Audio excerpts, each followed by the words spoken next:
Hello everyone. आज की कहानी लोटपोट किताब द्वारा ली गई एक बीरबल लंदन में। यह घटना उस समय की है जब लंदन में न तो अंडरग्राउंड रेल थी और न सड़कों पर बसें ही चलती थी। मुख्य वाहन घोड़ा गाड़ियाँ ही थी। आमतौर पर लोग एक घोड़ा वाली गाड़ियाँ प्रयोग करते थे, पर कुछ अमीर लोग दो घोड़ों की गाड़ी पर यात्रा करना पसंद करते थे ताकि वे सामान्य नागरिकों से अलग और उच्च दिखे।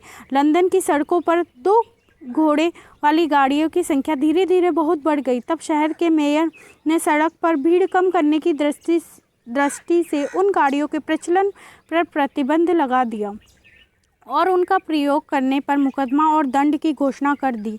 शहर के अमीर लोगों पर इस नियम का कोई खास असर नहीं पड़ा।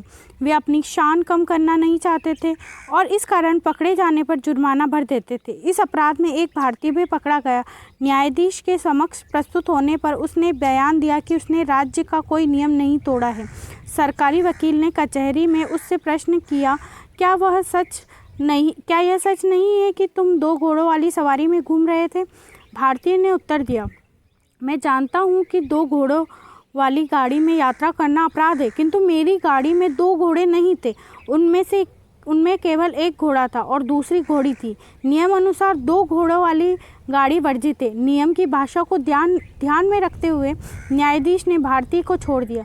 सरकारी वकील को भारतीय के तर्क पर बहुत आश्चर्य हुआ। उसने भारतीय से पूछा, मैंने भारतीय इतिहास में पढ़ा है कि राजा अकबर के दरबार में एक बीरबल हुआ करता था, तो इस प्रकार के असाधारण किंतु सही तर्क दिया करता था। कहीं तुम उसी के वंशज तो नहीं हो? भारतीय अंग्रेज न्यायाधीश को चित करके आया था।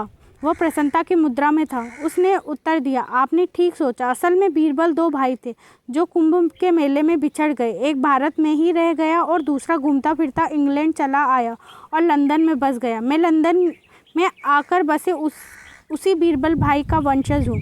सरकारी वकील कहानी सुनकर जोर से हंसा और फिर दोनों खिलखिलाते हुए कचहरी के बाहर निकल गए।